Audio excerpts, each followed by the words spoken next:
Immagino che tu abbia già sentito parlare del congiuntivo passato. Non sono sicuro che tu abbia visto gli altri video sul congiuntivo che ho fatto, ma oggi ho un altro video molto importante per te, perché oggi parliamo del congiuntivo passato. Finalmente! In questo video ho parlato dei casi principali in cui si usa il congiuntivo. Per esempio, il congiuntivo si usa con verbi di opinione.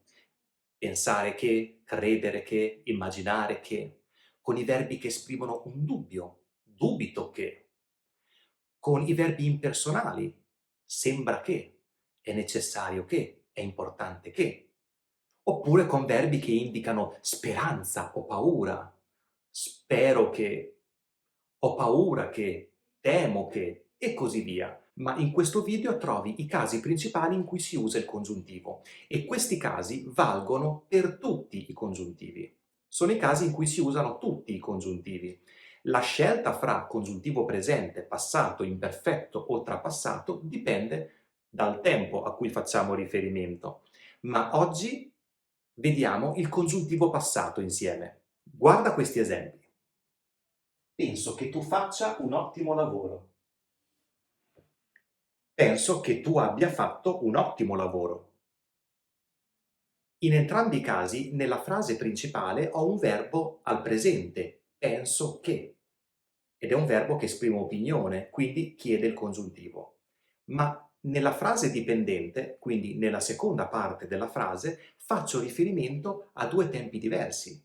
Nella prima faccio riferimento al presente, penso che tu faccia un ottimo lavoro. Entrambe le frasi sono al presente. Adesso penso che, adesso tu faccia un ottimo lavoro o che generalmente tu faccia un ottimo lavoro. Quindi entrambe le frasi, la principale e la dipendente, fanno riferimento al tempo presente.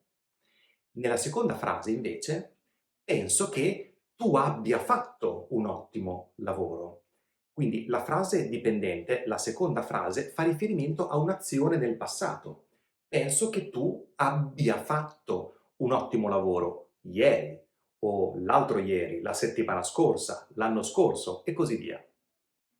Quindi il momento in cui parlo è nel presente, io penso che, ma faccio riferimento a un momento passato, tu abbia fatto un ottimo lavoro nel passato. Vediamo un altro esempio. Spero che tu abbia passato l'esame ieri. Qui abbiamo un verbo che indica speranza, spero che, e quindi è necessario usare il congiuntivo.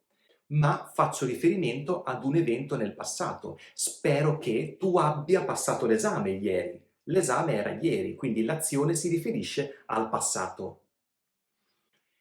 Prima di fare altri esempi, vediamo come si forma il congiuntivo passato. È semplice, il congiuntivo passato si forma con il congiuntivo presente dell'ausiliare essere o avere più il participio passato.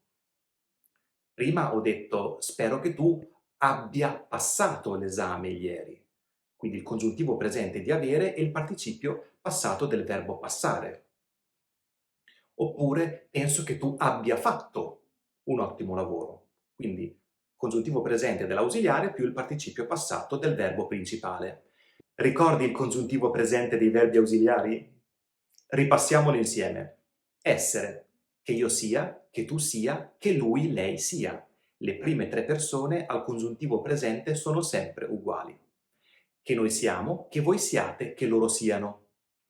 Avere, che io abbia, che tu abbia, che lui, lei abbia, che noi abbiamo, che voi abbiate, che loro abbiano.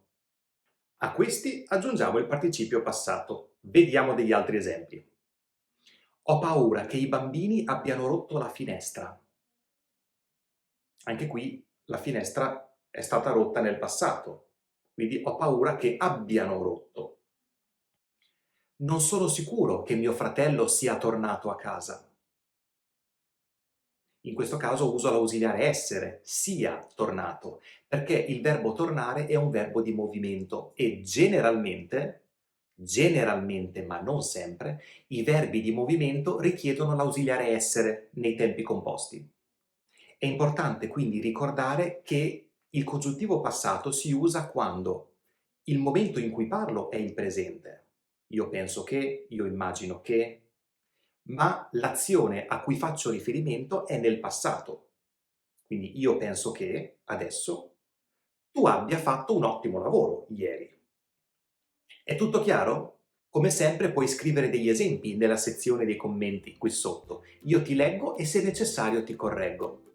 Ti ricordo anche che se non lo hai ancora fatto puoi cliccare sul bottone iscriviti e sul simbolo della campanella per ricevere una notifica ogni volta che pubblico un video nuovo. Grazie per essere stato o per essere stata qui con me anche oggi. Noi ci vediamo molto presto.